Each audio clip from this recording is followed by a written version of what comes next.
The heat hits you first, a blunt physical force pressing down through your helmet, your lungs, your thoughts. It is already morning, and the sun has climbed just high enough to turn the limestone beneath your boots into a griddle. Sweat crawls along your spine. The wall you're crouched behind is no longer a wall in any meaningful sense, just a jagged suggestion of one, pulverized by days of cannon fire into chalky ribs and loose teeth of stone. Every breath tastes like dust and burnt powder. You press your cheek to the rock anyway, because standing up means dying faster. The noise never stops. Even when the cannons pause, your ears ring with the echo of them, a phantom thunder that vibrates inside your skull. Somewhere beyond the smoke, men are shouting in a language you don't speak, but you understand the meaning well enough. They are coming again. You risk a glance through the breach. The ditch below the fort is no longer a ditch. It is a rising slope of bodies, armoured and unarmoured, twisted together in ways that make anatomy feel optional. Some of them are still moving. Most aren't. Beyond that slope, the ground shimmers with heat, and then you see them, janissaries, ranks folding and unfolding as they advance, silk robes fluttering, steel catching the sun in sharp, painful flashes. They look unreal, like figures painted onto the air itself. And then one of them trips over a corpse, falls forward, and screams, and the spell breaks. Your mouth is so dry it hurts to swallow. You don't think about how long you've been here, or how many days it's been since Fort St. Elmo stopped being defensible by any rational measure. You think about the weight in your hands. It's lighter than a sword, ridiculously light. A wooden hoop wrapped in wool, soaked until it drips with a mixture that smells like a tavern floor and a chemist's nightmare. Brandy, oil, saltpeter, varnish. You can feel the moisture seeping into your gloves. Someone beside you mutters a prayer. Someone else laughs, a short broken sound that could be hysteria or courage. You've stopped trying to tell the difference. The order comes down the line, not shouted, not dramatic. Just a nod, a look. Now. You strike flint to steel. The flame catches instantly, racing along the wool in a sudden blue-orange roar. The heat licks your face, eyebrows curling, eyes watering. For half a second you think of how absurd it is, that this thing in your hands looks like a child's toy, something you might roll along a street. Then you stand and throw. Time stretches. The hoop spins end over end, a burning circle cutting through smoke and sunlight. It lands exactly where you aimed, over the shoulders of the man leading the charge. There is a moment of confusion, his arms pinned, his balance gone. Then the fire bites. His silk ignites as if it's been waiting for this moment all its life. He screams, a high animal sound that cuts through everything else. As he thrashes, the hoop tightens, the sticky fire creeping under plates of armour, into joints, along seams. He isn't burning, he's cooking. He turns and runs back toward his own lines, and the nightmare multiplies. He collides with another man, then another. Fire spreads, jumps, blooms. Panic detonates where discipline was supposed to be. You watch it happen with a detached clarity that surprises you. This is not heroism. This is chemistry. This is physics applied with intent. A cannon fires from the heights behind them, the sound like the sky tearing open. The stone ball whistles overhead and smashes into what's left of the parapet, exploding limestone into a cloud of white knives. You're thrown backward, breath punched out of you. When you suck air again, it tastes like blood. Your ears are ringing harder now, the world muffled, distant. You push yourself up because staying down is a choice you don't get to make. They're still coming. Even with men on fire among them, even with bodies collapsing into the ditch, the mass keeps moving forward, driven by numbers and expectation. You see their faces more clearly now, young, old, terrified, furious. None of them look invincible up close. They look human, and that thought is almost worse. You drop the empty hoop and reach for something heavier, a stone, a pike, whatever is there. Hands grab at the broken edge of the wall as the first of them reaches the breach. Steel scrapes on stone. Someone tries to haul himself up and you bring the pike down on his fingers. He screams and falls, taking another man with him. The slope of bodies shifts, settles, becomes a little higher. The sun climbs. The heat becomes unbearable. Your armor feels like a punishment device designed by someone who hates flesh. Water is a memory now, something that existed before this moment. You lick your lips and feel them crack. Around you, men fight with the dull efficiency of exhaustion. Movement stripped down to what still works. Swing, thrust, push, step back, again. There is no sense of winning, only of delaying. You know this fort is a lie you're all agreeing to believe in for as long as possible. You know the real walls are behind you, across the water, and every minute you hold here is a minute someone else has to live later. The thought doesn't comfort you, it just explains things. A man stumbles past you, face grey, eyes unfocused. His arm is gone below the elbow, the stump wrapped in filthy cloth already soaked through. He doesn't scream, he just keeps walking until he hits the chapel wall and slides down, leaving a dark smear behind him. Another cannon fires. Somewhere someone is praying loudly enough to be heard over the guns. By midday the fort is barely a shape, the breaches everywhere. Smoke hangs low and thick, trapping heat like a lid. The air shimmers. Your body feels hollowed out, like you're moving through actions rather than choosing them. When another wave surges forward, you don't feel fear so much as irritation, a weary anger at the refusal of this to end. And still, when they come, you stand. Not because you believe in anything grand. Not because you expect to survive. You stand because the stone under your feet is still here, and so are you. And the distance between now and death is measured in seconds you can still spend making it harder for the men in front of you. The next cannon shot lands close enough that the ground jumps. You fall, hit hard, taste dust and blood again. When you push yourself up, blinking through smoke, you see flames spreading in the ditch, bodies burning together, fire reflecting off steel and stone. It is obscene. It is effective. You grip what's left of your weapon and brace yourself against the shattered wall. The sun is directly overhead now. There is no shade, no relief. Only the pressure of heat, noise, and men trying to kill you because they were told to. This is Fort St. Elmo. This is what holding the line looks like when the line has already been erased. And for now, somehow, impossibly, you are still here. Night does not bring relief. It only changes the flavour of the suffering. When the sun drops, the heat blue teaches slowly out of the stone, leaving behind a cold that seeps through armour and into bone. Your muscles stiffen. Your skin, raw from salt and smoke, tightens until every movement hurts. You crouch in what used to be a corridor, now open to the sky, listening to the fort breathe, wood cracking, stone settling, men coughing in the dark like animals trapped underground. Sleep is impossible. Every time your eyes close, the ground shudders with another impact. Even when the guns fall silent, your body keeps flinching, reacting to explosions that are no longer there. You've been awake for so long that memory loses its edges. You're not sure if the screaming you hear is happening now or belongs to an hour ago. It doesn't matter. The effect is the same. A shadow moves beside you. A man you recognize only by his limp lowers himself against the wall. His face is streaked white with limestone dust, except where sweat has carved dark lines through it. He hands you a skin. You raise it, hopeful, and then smell it. Vinegar, sharp and sour. You drink anyway. It burns your throat and does nothing to quiet the thirst, but it reminds your body that swallowing is still possible. From the harbour comes the soft slap of water against hulls. Somewhere out there, beyond the smoke and the wreckage, small boats are moving. You can't see them, but you know what they mean. Men rowing in silence, risking cannon fire and patrols to bring powder, bandages, maybe a handful of fresh bodies to replace the ones already spent. You wonder, not for the first time, what kind of calculation sends someone here knowing they will not leave. At dawn, the guns resume with a precision that feels personal. The bombardment is tighter now, more deliberate. Shots land where men cluster, where movement gives you away. This is no longer blind punishment. This is someone watching, learning. You feel it in your gut before anyone says it out loud.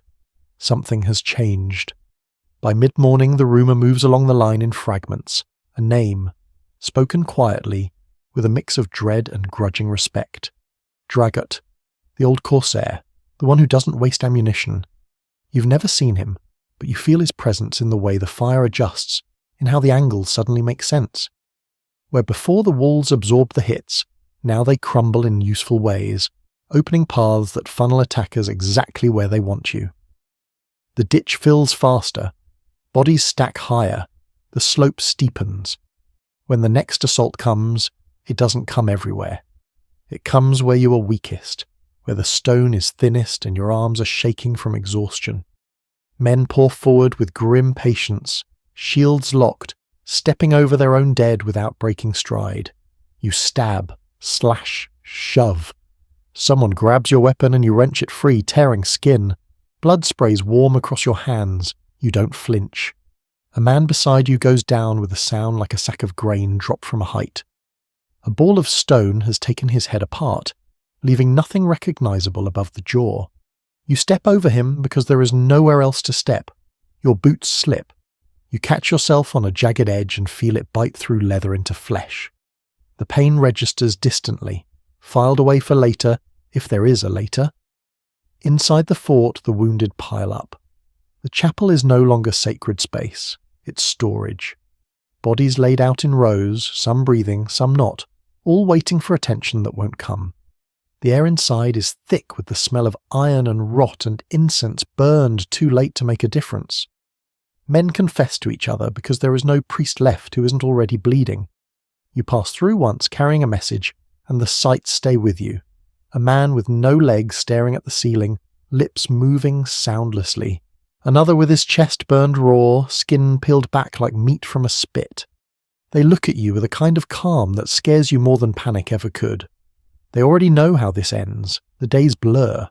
The sun climbs and falls. The bombardment never truly stops. The enemy snipers learn your habits. A visor lifted for air is enough. A head above the parapet is a gamble you stop taking. You fight hunched, half blind, trusting muscle memory more than sight. Your hands are blistered and split. Every grip hurts. Then one afternoon, in the middle of a lull so brief it feels like a trick, there is a sound that doesn't belong. A cheer, distant and broken, carried on the wind from the harbour. You turn, confused, and see a flash of movement on the water.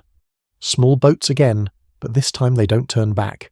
They reach the rocks below the fort. Men scramble up, faces pale, eyes wide.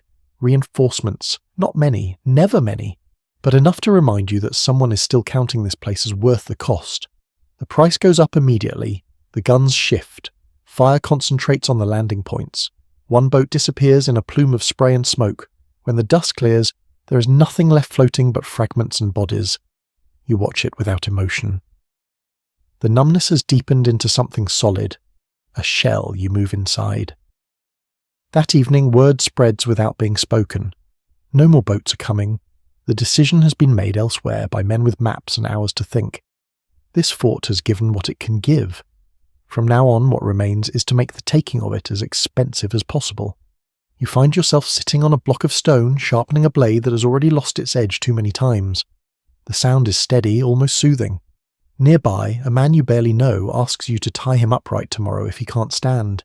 He says it like he's asking for a favour. You nod. There is nothing else to say. The final assault begins before dawn.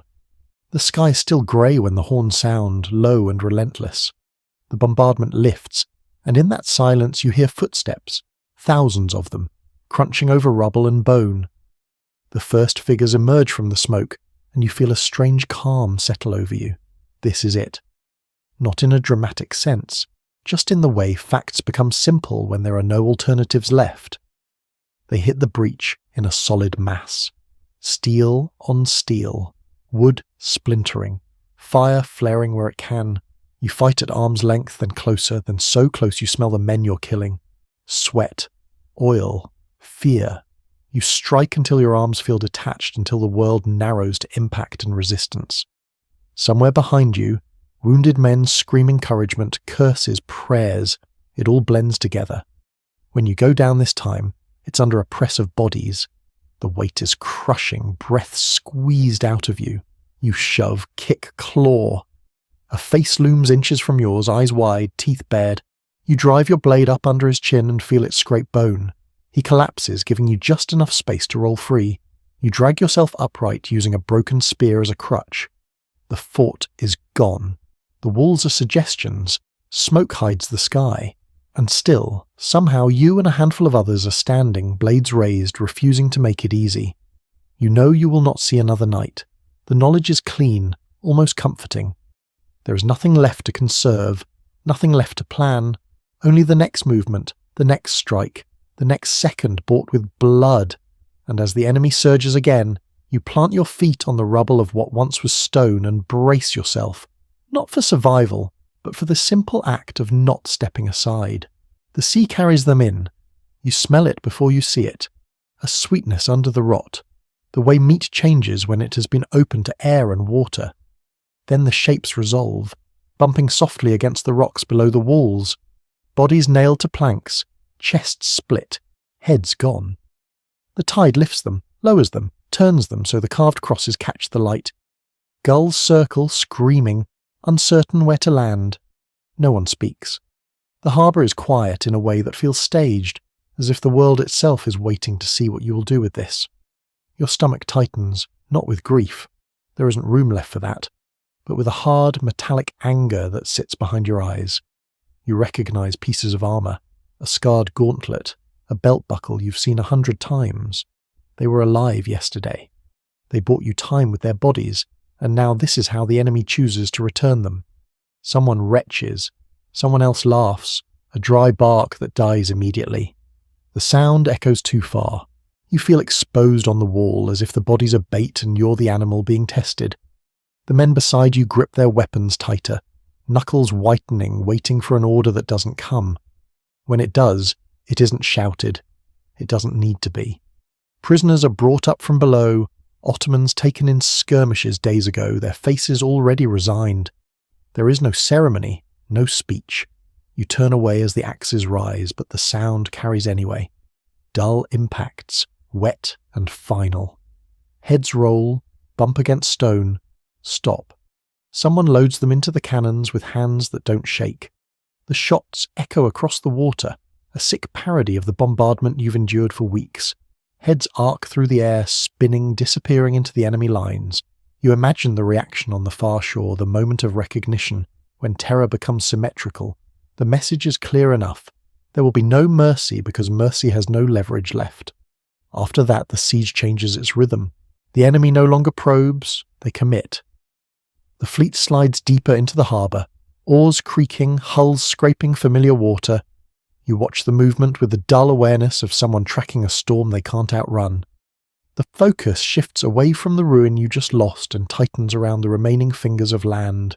Birgu, Senglea, packed with men, civilians, the wounded who can still crawl. The guns move. You hear them being dragged into new positions at night, logs rolling, chains clanking softly. At dawn, the effect becomes obvious. The bombardment is heavier now, sustained, designed not to shock but to erase. Walls crumble inch by inch. Dust becomes constant, a fog that coats skin and lungs. You cough white slurry and spit it out again and again. Civilians live underground now.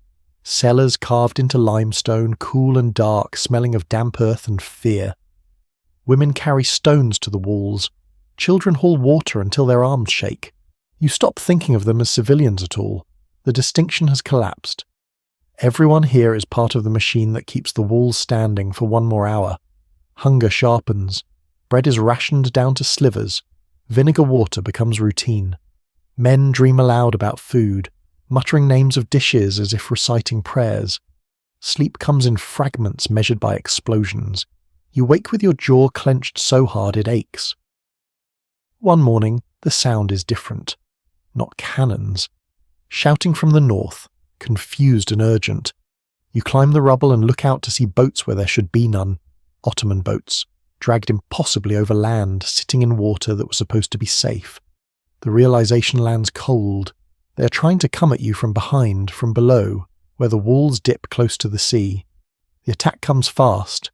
Boats surge forward, packed with men, blades flashing. From the landward side, horns sound again. It's a vice, tightening from two directions at once. You feel the instinct to retreat flare and crush it down. There is nowhere to go. Then the water betrays them. Boats slam into something invisible and stop dead. Momentum wasted. Men pitch forward, shouting, confused. Shots crack from the walls. Arquebus fire hammers into packed bodies. You see men jump into the harbour, armour dragging them down, splashing, flailing. The water churns white, then pink, then red. The defenders don't wait behind stone.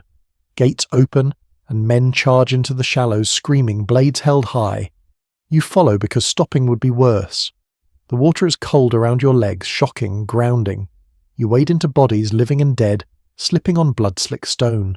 Maltese men swim past you, knives clenched in their teeth, diving under, resurfacing behind enemies who never see them coming. It isn't a battle so much as a drowning. Men grapple, go under together, vanish. The surface boils with panic. Somewhere to your left, a cluster of enemy boats veers toward a gap near the main fort. You hear a shout of warning, then a hand signal, then silence. The cannons fire at once.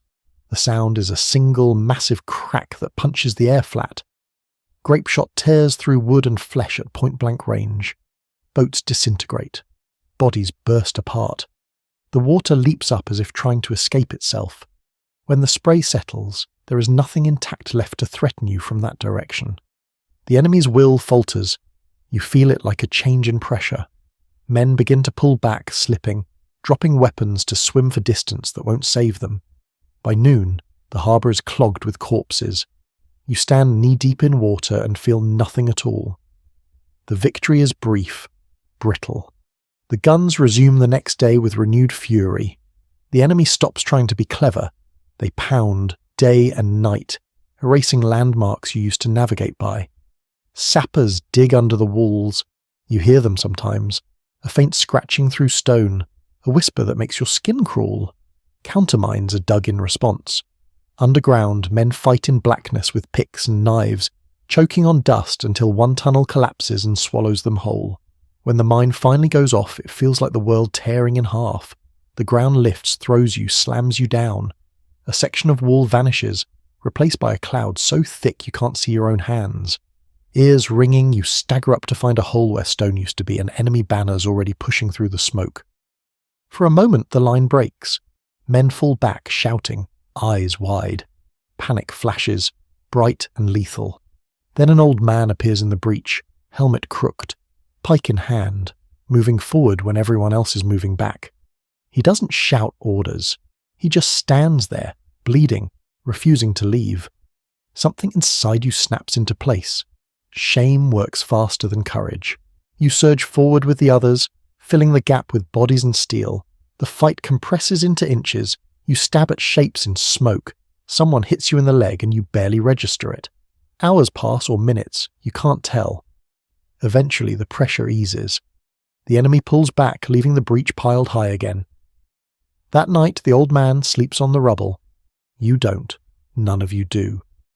You sit with your back to broken stone, staring at nothing, listening to the distant sounds of an army that has decided to grind you down molecule by molecule. You understand now that this is no longer about holding ground. It is about wearing the enemy's mind until it frays, about surviving long enough for mistakes to matter, about being too stubborn, too costly, too damned inconvenient to finish. When dawn comes, grey and heavy, you stand up because the wall is still here, barely, and so are you. And until one of those changes, the equation remains unfinished.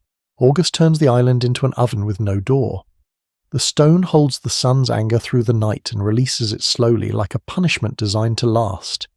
You wake drenched, throat swollen, tongue thick, the taste of vinegar and dust glued to your teeth. Flies gather everywhere, on wounds, on lips, on the dead who can't be buried fast enough. You wave them away with the dull patience of someone who no longer expects comfort. The guns do not stop now. They settle into a rhythm that erases time. Day and night blur into a single continuous pressure, the air pulsing with each impact. Limestone dust coats everything, turning men into pale ghosts, eyes ringed black, hair stiff with grit. You cough until your ribs ache, then cough more because stopping feels worse. When you spit, it's white and pink. Water becomes the central obsession. Wells run brackish. Buckets come up smelling of rot. Men dilute vinegar further and further until it's barely a memory of sourness. You drink anyway, knowing it will tear your stomach apart later, if later exists. Hunger sharpens into something clean and bright. Bread is rationed to crumbs. You learn to chew slowly, to trick your body into believing there is more. The enemy stops trying to frighten you. They stop with the displays, the horns, the dramatic surges. They turn methodical. The basilisks speak one after another, taking turns like workers on a shift. Walls shrink by inches. Familiar corners vanish. You navigate by scars now, by the feel of rubble under your boots, by the way sound carries through newly opened gaps. At night, another sound joins the bombardment. A scratching you feel more than hear. Sappers, men digging through stone, patient as insects. You lie awake, counting breaths, imagining tunnels blooming under your feet. Countermines are ordered. You take a turn underground, lowering yourself into a narrow shaft with a rope biting into your palms. The air is stale, heavy. A lantern throws weak light onto sweating faces and trembling walls.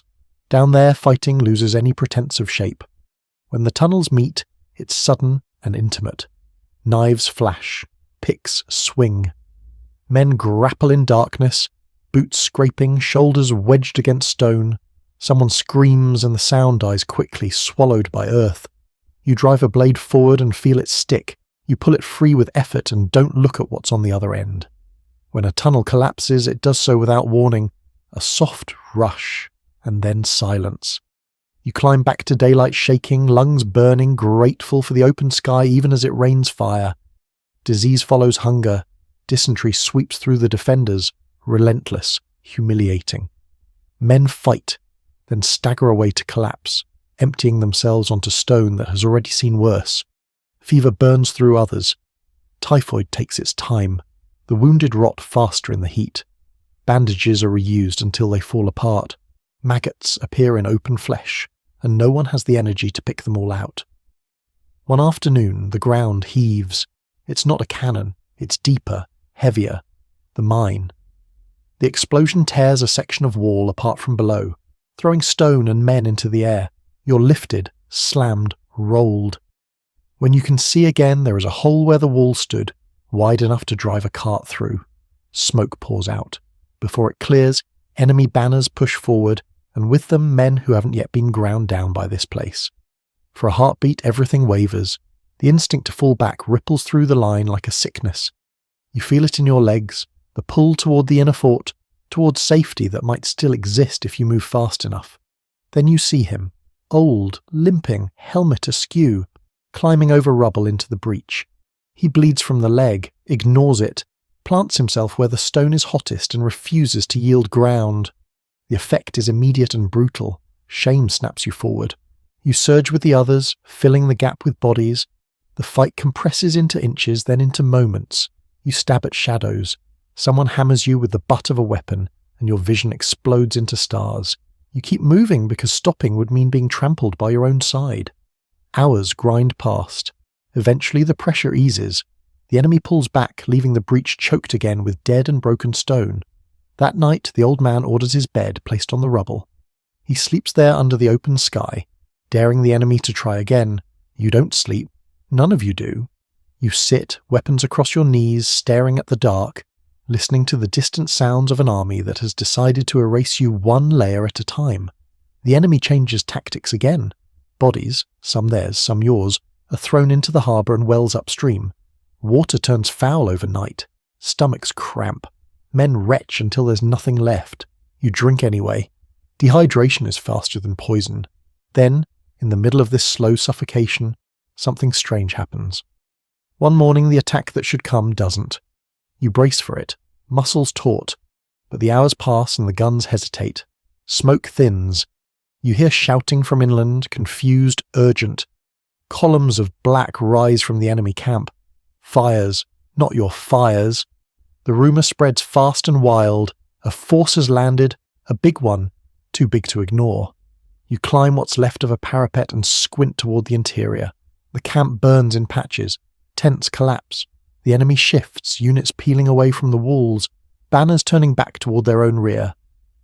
Relief doesn't come all at once. It trickles in, cautious, fragile. You've learned what hope costs here. Still, you feel something loosen in your chest. The pressure eases just enough to breathe without fighting for it. The final assault comes anyway. Desperation drives it. The enemy throws everything that can still stand at the walls, trying to finish this before whatever burns behind them grows teeth. The clash is savage but short. Their edge is gone. They move like men who have already decided the outcome and resent it. When the horns sound retreat, it's almost anticlimactic. They pull back, leaving weapons, wounded, dead. You don't cheer. You don't have the energy. You lean on your spear and watch them go, waiting for the trick, the reversal, the sudden surge back. It doesn't come. By the next day the fleet is in chaos, men scrambling to board, guns abandoned where they stand. When the enemy finally pulls away from the island, the silence is so loud it hurts. The heat breaks, clouds roll in, the first rain falls, washing blood and dust into the sea. You tilt your face up and let it soak you, cold and clean, and only then do your hands start to shake. You count heads and stop because the numbers are unbearable. You walk through ruins that were once streets. You step over friends you never learned the names of. Survival doesn't feel like victory. It feels like a debt that will never be paid. But the island still stands. Barely. And for now, so do you. Silence does not arrive gently. It crashes down after the last orbit fades, after the sails on the horizon shrink into meaningless stains of colour. The absence of noise is so abrupt it leaves your ears aching, searching for the rhythm of impact that has governed your body for months. You stand on broken stone and wait for the next cannon shot that never comes. The rain keeps falling, not a storm, just a steady, patient washing that turns limestone dust into paste and runs it in pale streams down the streets. It slicks blood into the harbour until the water takes on a diluted rust colour. You lower yourself onto a block of rubble and let the rain soak through your clothes and armour. The cold creeps in fast, and you welcome it. Cold means you're still here to feel it. Men drift through the ruins without speaking. Some laugh quietly at nothing. Some sit and stare, lips moving, replaying moments their bodies survived but their minds haven't caught up to yet. The wounded moan softly, a background sound that replaces the guns. You help where you can, tearing cloth, lifting bodies, fetching water that no longer tastes like rot. Your hands shake, not from fear now, but from the sudden permission to stop. The dead are everywhere. They lie where they fell, in alleys, on steps, tangled in collapsed walls. You begin the work because it has to be done, because leaving them is worse. There are too many graves to dig. You stack stones. You drag bodies to pits hastily carved into earth that resists even now. The smell is overwhelming, sweet, sour, heavy. Rain helps, but only a little. When the counting starts, it breaks something inside you. Out of thousands who stood on the walls when the summer began, only a few hundred can still lift a weapon. The rest are gone, burned, crushed, drowned, rotted away. You stop counting faces because each one carries a memory of a voice, a gesture, a shared swallow of vinegar water in the dark. The old man moves through it all slowly, limping, refusing help. He looks smaller now, stripped of the authority that constant crisis gave him. There is no speech, no triumph. He studies the damage with a builder's eye, already measuring what will need to be replaced, reinforced, reinvented. Survival has not softened him. It has clarified him. Days pass. The rain ends. The sun returns, gentler now, as if ashamed of what it did in August. The enemy camp inland smoulders, abandoned guns rusting where they were dropped. You walk through it once, carefully. Tents stand half collapsed. Food lies spoiled. The smell of sickness lingers. Victory feels thin here, like a skin stretched over something fragile. Then word spreads of a final clash inland, of exhausted men turned back from ships, of a last charge that broke them completely. You don't see it. By the time the news reaches you, it's already over. The threat drains away in pieces rather than all at once, and that makes it harder to believe. Ships arrive that do not fly enemy colours, relief that came too late to matter when it mattered, yet changes everything now. Fresh men step ashore and stop short, stunned by the ruins, by the smell, by the hollow-eyed figures who greet them. They offer congratulations that land awkwardly, bounce off armour dented beyond pride. Food arrives, real food. bread that isn't rationed to crumbs, meat that isn't a rumour. You eat carefully because too much hurts, because your body has learned scarcity too well. Some men get sick anyway, systems shocked by abundance. You learn again how to sleep for more than minutes at a time. Night teaches your muscles that they don't have to brace. The work of rebuilding begins almost immediately, not because anyone is ready, but because stopping feels dangerous. Clearing rubble, shoring walls, restoring wells. The island looks like a wound stitched badly but holding. You work alongside civilians who survived cellars and hunger and terror, and there is no separation now between soldier and anything else. You're all just people trying to make the ground under your feet reliable again. When you look across the harbour, you notice the high ridge where the enemy guns once sat.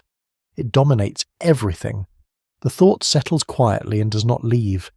That place must never belong to anyone else again. The decision spreads without needing to be announced. A city will rise there, cut from the same stone that bled and burned and endured. Not a memory, not a monument, but a statement made of walls and angles and stubborn geometry. The funerals blur together. Names are spoken when they can be remembered. Often they can't. You attend because attendance feels like duty, and duty is familiar. You stand in the sun and listen to prayers that don't explain anything. You don't need them to. The facts are enough. Weeks pass. The island changes colour. Green creeps back into places trampled flat. The sea returns to blue. Ships come and go. The world resumes motion around you as if this place were not briefly the centre of something enormous. That realisation stings more than you expect.